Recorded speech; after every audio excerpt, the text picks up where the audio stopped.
मानव जीवन की यात्रा मंगलकारी इसके लिए कही कि इस यात्रा में वो आत्मबोध के करीब आ सकता है। अब जिनको ऐसा लग रहा है कि संसार की सामग्री ही सब कुछ है और उस सब कुछ के पीछे उसकी दौड़ लगी रही है, तो सब कुछ छोड़ने का वक्त आएगा तब दुखी हो जाएगा। तो ज्ञानी ने हमें जागरूक करने के लिए निरंतर बोधदायक स्थिति में लेके गए। निरंतर स्वाध्याय में रहना चाहिए। तो जिन जिन लोगों ने सही निर्णय लिया है, सही परिस्थिति को समझ लिया है, जिन लोगों ने परिस्थिति को अपनी मनस्थिति में समा लिया है, जो अपने भावों को अपने जीवन में कैसे सुख शांति मिले ऐसे भावों को जिसने अपना लिया है, उनका जीवन धन्य बन गया है। राजा प्रदेशी के जीवन में ये घटना घटी। सुख की सामग्री थी, राजा था। अब उसे ऐसा ही लग रहा था कि खाना, घूमना, पहनना, इकट्ठा करना, जीतना, मान सम्मान पाना, ये सारी परिस्थिति जीवन में चाहिए ही चाहिए, क्योंकि राजाओं की, सम्राटों की जो जीवन पद्धति थी, उस लाइफस्टाइल के अंदर वो सेट हो गया था। तो रूल्स ये बनता है कि भेड़ की चाल जो दिखता है वो करता है, जो दिखता है वो समझता नहीं है। मानव जीवन में यदि हम कुछ काम करते ही रहे और उसका उद्देश्य भी पता नहीं चले, तो ये सारी परिस्थिति हमें सिर्फ कॉपीराइट में ले जाती है। संसार की स्थितियों को हम वापस पुनः तैयार कर रहे हैं, छोड़ रहे, तैयार कर रहे, छोड़ रहे, तैयार कर रहे। एक मृत्यु, वापस जन्म, देह धारण किया, देह छोड़ दिया, सुख मिला, सुख छोड़ दिया, दुख आया, छूट गया, सुख आया। ये जो चक्र है ये रुकता नहीं है। रोकने के लिए जो तैयार होता है उसका रुक जाता है, क्योंकि जन्म निश्चित है तो जन्म के पीछे मृत्यु निश्चित है, जन्म मृत्यु के बीच में बुढ़ापा, बीमारी, वो भी निश्चित है। ये सारी निश्चितता संसार के कारण है। लेकिन जब संसार का बोध होता है, संसार यानी मन में रही हुई सारी लालसाएं, लिप्तताएं, मन के अंदर जो परिणाम हम आसक्ति के भाव से लेके चल रहे हैं, हमारी नींद जिस चीज से उड़ गई है, जो चीज के पीछे खाना पीना भी भूल जाते हैं, जिस चीज के लिए लड़ाई झगड़ा करते रहते हैं, जिस चीज के लिए चालबाजी दंभ भी करते रहते हैं, जो चीज पास में रही तो अहंकार भी करते रहते, ये दोषपूर्ण जीवन वो पूरा संसार है। तुम संसार में रहे हो, वो तो संसार है ही, लेकिन तुम्हारे में जो संसार है वो संसार से कैसे बाहर निकलेंगे। ज्ञानी ने दो चीज बताई कि प्रभु महावीर इसी संसार में थे, गुरु गौतम स्वामी इसी संसार में थे, सालिभद्र जी इसी संसार में थे, साधना के वक्त भी यही संसार था, कर्म क्षय के वही भी यह संसार था, आत्मा का बल मोक्ष तक ले जाना था, इसके लिए यही संसार था, फिर भी इस संसार में से अलिप्त हो गए। ये एग्जाम्पल इसके लिए दिया कि एक इंसान भगवान बनने की यदि कोशिश करता है, प्रबल पुरुषार्थ करता है, तो उसे वो सौभाग्य मिलता है। तो वो कैसे करना। राजा प्रदेशी, उसके जीवन में जितनी भी अनुकूलताएं थी, वो सारी अनुकूलताओं को लेके वो काम करता ही रहा, जीवन व्यतीत करता ही रहा। अब उसे ऐसा ही लग रहा है मैं राजा हूं तो राजा के हिसाब से रुतबा होना चाहिए। अब उसका न्याय परिपालन, उसके नीति नियम, उसके जो भी प्रतिज्ञाएं थी वो सब निर्वाह कर रहा था। उसे पूरा संसार अच्छा लग रहा था और उस अच्छे संसार में वो आनंद से जी रहा था। कोई प्रॉब्लम नहीं थी, दवाई भी मिल जाती, वैद्यराज भी मिल जाते, मूल्यवान औषधियां भी मिल जाती, जो यश नामकरण का उदय था, जो बोलता वो हो जाता।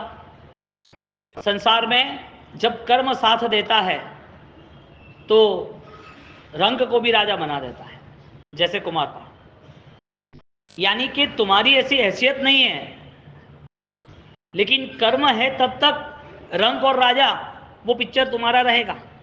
सुख दुख, सदगति और दुर्गति वो रहने वाली। तो ये पूरा संसार कर्म से जुड़ा है और पूरा अध्यात्म कर्म मुक्ति से, यानी कि अज्ञान की मुक्ति से जुड़ा है। अब जहां पर संसार की सारी व्यवस्थाओं के पीछे हमारा मन वहां लगा हुआ है, वहां ही लगाव है, तो वही घाव है। उस लगाव का पूरा क्रम देखने जाओ तो संसार का पूरा अता पता, संसार खत्म होने के करीब, मृत्यु करीब आया, बीमारी करीब आई, सब छूट जाने वाला है, तब उसे ये ऐसा लग रहा है कि मैंने कुछ नहीं किया, मुझे कुछ करना जैसा था। कमजोर स्थिति में बोध भी कमजोर होता है। इसके लिए मन की सारी चालबाजी, हम सोचते हैं कि हम ऐसा सोचेंगे, ऐसा करेंगे, इसी को पता नहीं चलेगा, ऐसा कर लेंगे तो हो जाएगा, ये सारी की सारी चीजें नए अज्ञान की यात्रा है। जो अज्ञान है वहां पर और रफ्तार है। तो जो अंदर बसा हुआ संसार है, उस संसार के प्रति हमारा क्या भाव है, संसार के प्रति हम क्या सोचते हैं। राजा प्रदेशी वो संसार को अच्छी तरह वहन कर रहा था, उसका कर्तव्य निभा रहा था। उस कर्तव्य निभाने में अल्प मात्र भी उसे दुख नहीं था, व्यवहारिक सांसारिक। उसे राजा के हिसाब से सारी फैसिलिटीज, सारी चीजें एज अ लग्जरियस लाइफ, वो अपनी जिंदगी अच्छी तरह जी रहा था। अब उस परिस्थिति को लेके उसे दुख नहीं था, तो राजा प्रदेशी का पूरा शास्त्र कैसे बना, आगम कैसे बना, राजा प्रदेशी की कहानी आज हम क्यों सुन रहे हैं। यानी कि एक इंसान, उसकी जो जिंदगी है, उस जिंदगी में और कुछ नया, और नया प्रकाश, और नई यात्रा, और नई ऊर्जा, एक राइट चॉइस हो सकती है क्या, कि नहीं हो सकती है। क्योंकि राजा प्रदेशी से रूल्स है कि वो राइट चॉइस पर उस खरा उतरा, उसने जो तय किया, उसने जो स्वीकार किया, वो रिजल्ट उसे मिला। तो बोध होना जरूरी है, ज्ञान होना वो जरूरी नहीं है। क्योंकि सायुक्षमिक ज्ञान वो हमें बुद्धि, चातुर्य, होशियारी, ताकत, स्मार्टनेस सब कुछ दे सकता है, सायुक्षमिक ज्ञान। लेकिन सम्यक ज्ञान होगा तो हमें गुण देगा, हमें सरलता देगा, हमें भद्रिकता देगा। सम्यक ज्ञान होगा तो हमारी स्थिति बदलेगी। ज्ञान के हिसाब से तुम लाखों के करोड़ों बना सकते हो। ज्ञान यानी कि तुम्हारी चतुराई, बुद्धि, बुद्धि के हिसाब से तुम अच्छे व्यवहार कर सकते हो, प्रशंसा पा सकते हो, किसी का सॉल्यूशन ला सकते हो, पैसा कमा सकते हो, माइनस में से प्लस में आ सकते हो, बहुत सारा नुकसान हो तो भी शांत चीज से उसे सॉल्व कर सकते हो। तुम्हारे पास ये चतुराई है, कर्म साथ देना सेकंड नंबर है। तो ये सारी क्षमता आपके पास होने के बावजूद आपके पास गुणवान जीवन है कि नहीं, वो कौन सोचेगा। क्योंकि बुद्धि का स्तर बढ़ता गया तो चालबाजी बढ़ी, दंभ भी बढ़ा, किसी को फंसाना था वो भी, हमारा जीवन एकदम इजी हो गया। और आज तुम देखो चारों ओर क्या दिखता है, माया का ही पूरा संसार रचा हुआ है। कोई कहता कुछ है और करता कुछ है, चेहरे पे चेहरा लगा हुआ है। विक्रम महाराजा, उसकी सभा के अंदर एक व्यक्ति प्रवेश किया, एक व्यक्ति ने, और वो व्यक्ति कहता है कि मेरे प्रश्न का समाधान आप दे दो। आपके दरबार से ऐसा मैसेज आया है, आपके राज्य से ऐसा मैसेज आया है कि हमें ज्ञात न हो, संसार में ऐसी कोई चीज नहीं है। यदि कोई ऐसी चीज, ऐसी कोई वस्तु, ऐसी कोई बात कहते हैं तो उसे हम 1000 सोना मोहर का दान देंगे। चैलेंज ये है कि तुम्हारी बात जो है वो प्रूफ होनी चाहिए कि हम सारे राज दरबारी उससे अज्ञान है, अज्ञात है, हमें पता ही नहीं है। उसमें एक आदमी आ गया, रोज सुबह लोग लाइन कतार में खड़े रहते थे और कतार में लंबी कतार खड़े रहते कि सुबह जाके मेरा नंबर आ जाए मुझे 1000 सोना मोहर मिल जाए, मेरा नंबर आ जाए मुझे 1000 सोना मोहर मिल जाए। ऐसी हर रोज की ऐसी चीजें रहती। हालांकि रोज आते आते आते राज दरबार में 10 साल ऐसे व्यतीत हुए कि कोई चीज अनजान रही नहीं। कोई बोले कि मैं हीरा लेके आया तो क्या पता है, कोई बोले कि हम ये पत्थर लेके आए तो क्या पता है, कोई बोले कि औषधि लेके आए तो भी पता है, कोई बोले कि हम ये विद्या लेके आए, सब कुछ पता है। कोई बोले कि हमने एंटी के लास्ट पुराने पेपर से लेके आए, यहाँ सब कुछ इंफॉर्मेशन, क्योंकि सारे इंटेलिजेंस बैठे हैं उनके दरबार में, पार्लियामेंट में। अब विक्रम महाराजा ये कॉन्सेप्ट से अपने राज दरबार को, अपने राज्य को समृद्ध बनाना चाहता था कि हमारे आसपास इंटेलिजेंस होने चाहिए। अब जो इंटेलिजेंस नहीं है वो तो ठोकर खाते हैं, वो तो पता ही है। एक काम को कैसे करना उसे वो ध्यान नहीं होता है, वही काम 4 बार 6 बार 10 बार करता रहता है। वो संगठन से नहीं करता तो उसको कहने वाले 10 बार उसे कहते हैं ये ऐसा नहीं होता है, ये ऐसा क्यों कर रहा है। और एक ही एक बात हर तीसरे दिन, 5वें दिन, 10वें दिन होता है ना। छोटे बच्चे होता है, छोटे बच्चे के साथ उसकी बुद्धि छोटी होती है तो भी होता है, फिर उम्र को देखी नहीं जाती। 50 साल की उम्र हो तो भी ऐसा करते हैं, 20 साल की उम्र हो तो भी ऐसा करते हैं। ऐसा होता है इस संसार में। क्यों बार बार कहना पड़ता है, उसके पास वो क्षमता नहीं, उसके पास वो ध्यान नहीं है, एकाग्रता नहीं है, विजन नहीं है कि हमें एक चीज को यदि हम ग्रहण करते हैं, यदि वो हमें पता चलता है तो हम श्योर शॉट हो जाते हैं कि इसमें अभी ऐसा ही होगा। लेकिन इतना डिस्टर्बेंस, हर छोटी छोटी चीजों में कंफ्यूजन, हर दिन, हर घंटे, हर दूसरे तीसरे पांचवें दिन, हर नए नए स्थानों में कंफ्यूजन। कई लोगों को इतना कंफ्यूजन होता है, जगह बदल जाती है, नींद नहीं आती है, कि ये जगह हो तो ही नींद आती है, ऐसा हो तो ये ऐसा है। कितना डिस्टर्बेंस, बेध्यान, चंचल, क्या फर्क पड़ा, थके तो सोना, कहीं भी सो लो। ये सब कॉन्फिडेंस लेवल की बात है। अब रात दरबार में उसको इंटेलिजेंस खड़े करने थे, इंटेलिजेंस 10 साल में खड़े हो गए।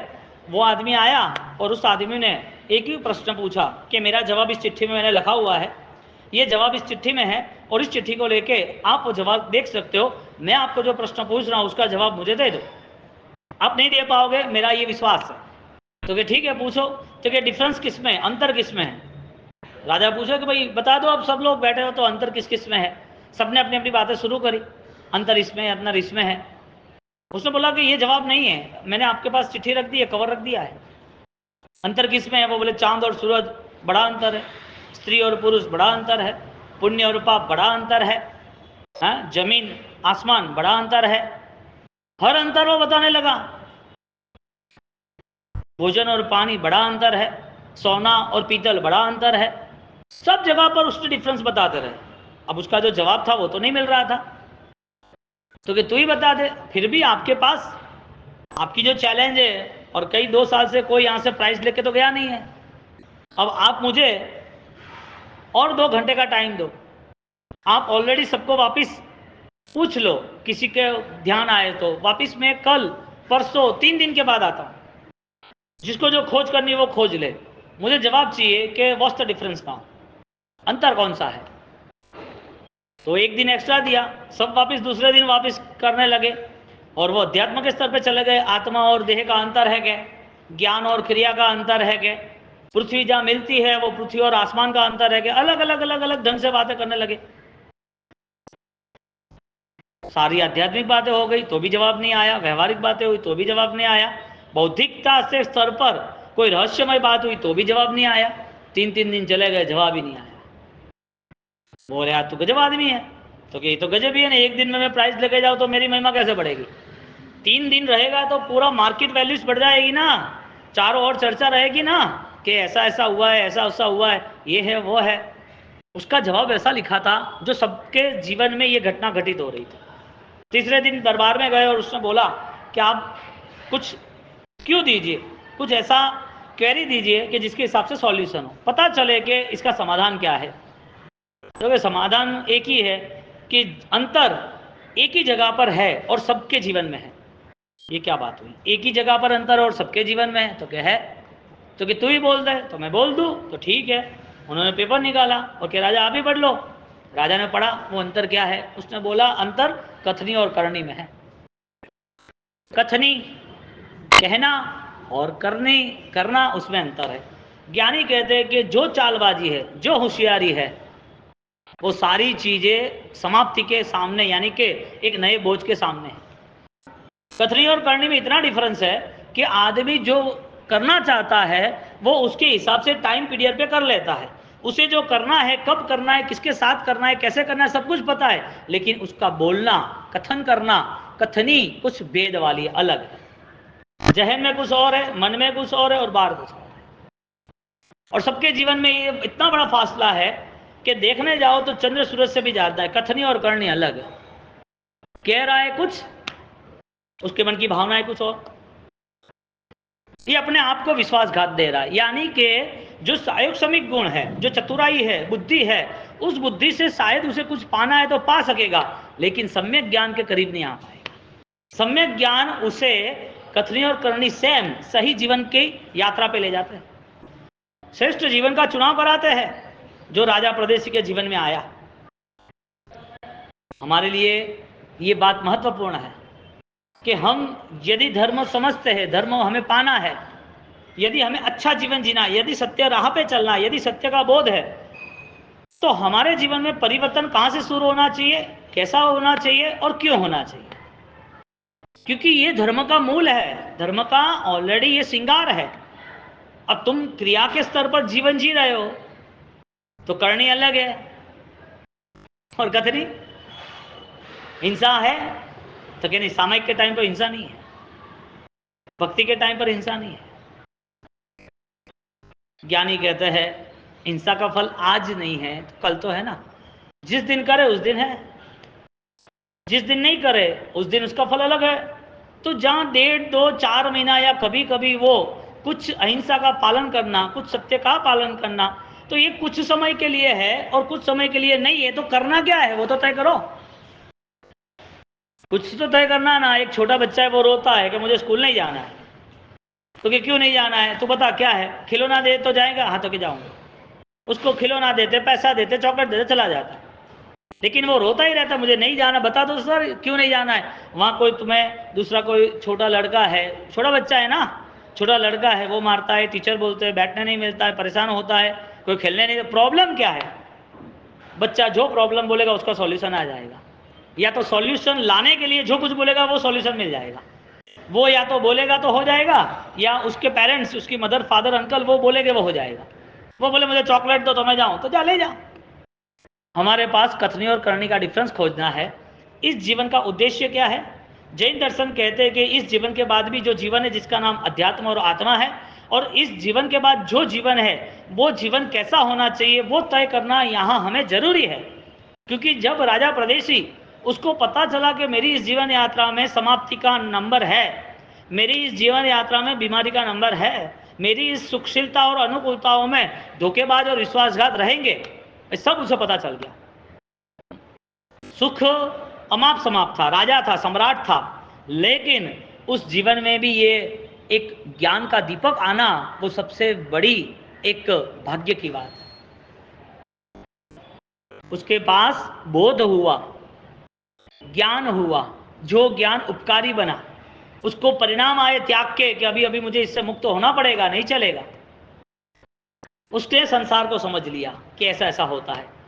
हमारे जीवन में ठोकरें लगे, विश्वासघात हो जाए, कोई आदमी अपना होके हमारे साथ चालबाजियां करे, तो हमें उस व्यक्ति के प्रति द्वेष है, हमारे कर्म ऐसे हैं, वो हम सोच रहे हैं कि हमें परिवर्तन लाना चाहिए, वो हमारा कर्तव्य है। ज्यादातर कथनी और करनी में फर्क है या नहीं है? होगा नहीं, क्योंकि इतने सालों से भगवान की पूजा करते हैं, इतनी भक्ति करते हैं, तो कथनी करने में फर्क थोड़ी होता है, होता है। प्रायश्चित क्यों बताया भगवान ने कि तुम्हारा जो शुद्ध स्वरूप है, तुम्हारी जो भाव, तुम जो हो, तुम्हारा जो बीइंग इज नॉट डूइंग, तुम जो अस्तित्व है तुम्हारा, वो अस्तित्व के समक्ष तुम्हारी नजर जानी जरूरी है, उस अस्तित्व की पहचान जरूरी है। इसके लिए भगवान ने कन्फेशन बताया कि तुम जिस दुनिया जी रहे हो उस दुनिया में जो बदलाव आ रहा है वो बदलाव प्रायश्चित से आएगा, शुद्धि से आएगा, चित्त की निर्मलता से आएगा, एक बेस्ट डिसीजन से आएगा। क्यों भाई, क्यों पश्चाताप के लिए इतनी बातें करी? पूरा ग्रंथ अभिधान राजन को उसका 5वां भाग, और उस 5वें भाग में 70 यानी कि 700 जितने पेज, यदि एक छोटी बुक आज की तय करें तो 1/4 साइज की नॉर्मल जो आप 5 प्रतियों की लर्न कर रहे हो, 700 स्टेटमेंट, 700 पेज के स्टेटमेंट, सिर्फ और सिर्फ एक ही सब्जेक्ट प्रायश्चित। कनेक्शन कहां किया? सीधा डायरेक्टली आपके इमोशंस से कनेक्ट किया, मन से नहीं किया, सिर्फ विचारों से नहीं किया। जहां सम्यक ज्ञान है, जहां सम्यक गुण है, जहां सम्यक स्थिति है, वहां जाके हमें ऑलरेडी खड़ा कर दिया प्रायश्चित ने, ग्रंथादि राज ने, अभिधान राजन को। ये स्थिति यदि चित्त की बनती है तो इसका मतलब फास्ट ट्रांसफॉर्मेशन, परिवर्तन शीघ्र होता है। क्रिया का परिवर्तन कुछ समय के लिए रहता है, कुछ अवस्था के लिए रहता है, किसी की प्रेरणा से रहते हैं, कुछ भी नहीं होता व्यवहार से होता है क्रिया का परिवर्तन। 24 चालू किया ना, क्यों? जीवदया के पालन के लिए कि 4 मास इसके लिए? कितना डिफरेंस है आप देख लो। आपको जमीन का त्याग करना है 1.5 महीने के लिए, क्यों करना है? जीवदया के लिए कि यहाँ पर्यूषण आएगा या तो चौमास आया इसके लिए? आपको 99 यात्रा करनी है, क्यों करनी है? यात्रा करने के लिए करनी है कि प्रभु का मिलन करना है? उपदान की आराधना श्रेष्ठ है, उपदान की आराधना क्यों करनी है? तुम्हें सिर्फ सूत्र की बातें सुननी है कि उस सूत्रमय, जैसे गुरु गौतम स्वामी हो गए, हाँ, ऐसे सूत्रमय यानी कि सूत्र अवतरण करना है। आपको यदि चालबाजी छोड़नी है, दंभ छोड़ना है, बौद्धिकता के स्तर पर शतरंज छोड़नी है, जो पूरी चेस की गेम खेलना है, वो सारा का सारा बलिदान ही तुम्हारा सम्यक ज्ञान है। त्याग करना पड़ेगा, और त्याग नहीं किया तो इस दुनिया में आप देख लो, फुटबॉल ही थोड़ी ठोकर खाता, इंसान नहीं खाता क्या? जो लोग आज फुटपाथ पे मैले फटे टूटे कपड़े पहन के पूरी काया गल गई है, काले है, जूठा खा रहा है, बीमार है, रास्ते पे सड़ गया है, गिर गया है, किसने किया ये सब कुछ? कर्मों ने किया ना, पूर्व भोग के कारण हुआ ना। इतना देखने के बाद हमें इतना पता नहीं चलता कि सही चुनाव जरूरी है। आप क्या करते हो वो जरूरी नहीं है, आप क्या बन सकते हो वो जरूरी है। करना हो तो वो सिंपल बात है ना, कोई बड़ी बात तो है नहीं। करना हो तो करने के पीछे एक विराट अस्तित्व है, करने के पीछे एक वितरागत्व छुपा हुआ है, करने के पीछे एक सम्यक बोध, गुणस्थानक वृद्धि और अनंत यात्रा का अक्षय खड़ा हुआ है। करने के पीछे यदि उद्देश्य हो तो ऐसी भूमिका में जिन जिन लोगों ने कदम उठाया है, उनकी यात्रा समाप्त हुई है। वो कदम उठाने का नाम ही सम्यक दर्शन है। कथनी और करनी, चौबियार क्यों करना, जमीन गंद क्यों छोड़ना, समय क्यों करना, कुछ हो रहा है, अनुकूलता है, इसके लिए कर रहा है। तो फिर जब अनुकूलता नहीं रहेगी, 70-80 साल में या छोटी उम्र में कोई एक्सीडेंट हुआ या फिर आईसीयू में चले गए, माइंड डेड हो गया है, कोई प्रॉब्लम ज़्यादा बढ़ गई है, टाइम बहुत एंगेज हो गया, नहीं मिल रहा है, उस समय तुम्हारे पास क्रिया नहीं है, क्या धर्म नहीं है? उस समय क्रिया करने का भाव है लेकिन कंडीशन नहीं है, क्या धर्म नहीं है? ये तय कौन करेगा? एक छोटे बच्चे को पढ़ने भेजते हैं तो छोड़ तो देते नहीं ना। उसके क्लास से या उसके टीचर से, प्रिंसिपल से, स्कूल से कोई नोटिफिकेशन आती है, भाई इनका ध्यान रखो, लेसन करके नहीं आए, पेरेंट्स मीटिंग में आना पड़ेगा, वरना ये बच्चे का एलसी हम लिविंग सर्टिफिकेट दे देंगे, आप उनको छोड़ दो। आपको उसका ध्यान क्यों रखना पड़ता है? स्कूल में गया तो अभी पढ़ नहीं लेगा? नहीं, स्कूल में गया है इसका मतलब ये है कि उसे स्कूल की सारी तैयारी करनी है, स्कूल में सब कुछ उसे पढ़ना लिखना है, स्कूल में उसको फर्स्ट रैंक में, फर्स्ट नंबर में आना है। वो स्कूल गया और घर आया, ट्यूशन गया, घर आया, इतना सीमित नहीं है। लेसन किया कि नहीं उसकी मम्मी पूछेगी, नहीं किया तो उसको बिठाएंगे, और वहाँ से प्रिंसिपल का ऑर्डर आएगा तो उसकी मम्मी 12 बजे तक वो भी लिखेगी कि मुझे लिखना पड़ेगा, लिखो। क्यों? अब वो शरारती है, वो लिखता नहीं है, खेलने चला गया, या तो थक गया है, सो गया है, बीमार हो गया है, ध्यान रखना पड़ता है कि नहीं रखता? स्कूल भेजना वहाँ तक सीमित नहीं है, कंप्लीट करना वहाँ तक सीमित है, क्रिया करना वहाँ तक सीमित नहीं है। सिंपल बात है, हमारी क्रिया अखंड होनी जरूरी है कि क्रिया के पीछे क्या हमारा एंगल है, क्रिया छूट क्यों जाती है, क्यों मैनेजमेंट परफेक्ट नहीं, प्लानिंग हमारा परफेक्ट क्यों नहीं होना चाहिए? होना चाहिए, और जिसका परफेक्ट प्लानिंग है उसे कोई रोक भी नहीं सकता। और जो कंफ्यूज है उसे बार बार कहो तो भी कंफ्यूज ही रहेगा। तो राजा प्रदेशी, उसे बोध हुआ कि संसार की स्थिति तो विश्वासघात देने वाली है, संसार का स्वरूप तो बिछड़ जाने वाला है, मेरी बीमारी आएगी तो कुछ भी काम नहीं लगेगा, कोई मेरा दुख दर्द कोई नहीं ले पाएगा, कोई यहाँ हिस्सेदार नहीं है। उसको बोध होना शुरू हो गया, और बोध होना शुरू हो गया, और अलग अलग प्रश्नोत्तरी पूछ रहे। हकीकत में ये सारी बातें गौतम स्वामी पूछ रहे क्योंकि वो सूर्याप देव हुए थे, और जो देव की दुनिया की जो रिद्धि सिद्धि थी, समृद्धि थी, वो समृद्धि के साथ भगवान के पास आते हैं। उसकी पास्ट मेमोरी है, वो एक्टिव है। उन्होंने पूर्व भाव में धर्म किया था, वो धर्म यहाँ पर उसके साथ दे रहा है, और वहां आके वो खड़ा रह गया। और वो जब भगवान के सामने देखना सुन रहे भाव से, तो वो गौतम स्वामी जी पूछ रहे कि पर्सन कौन ही है, हु इज दिस? इतनी समृद्धि के साथ डायरेक्ट आ गए, बहुत सारे क्यों नहीं आए? भगवान उनका सारा रहस्य कहते हैं।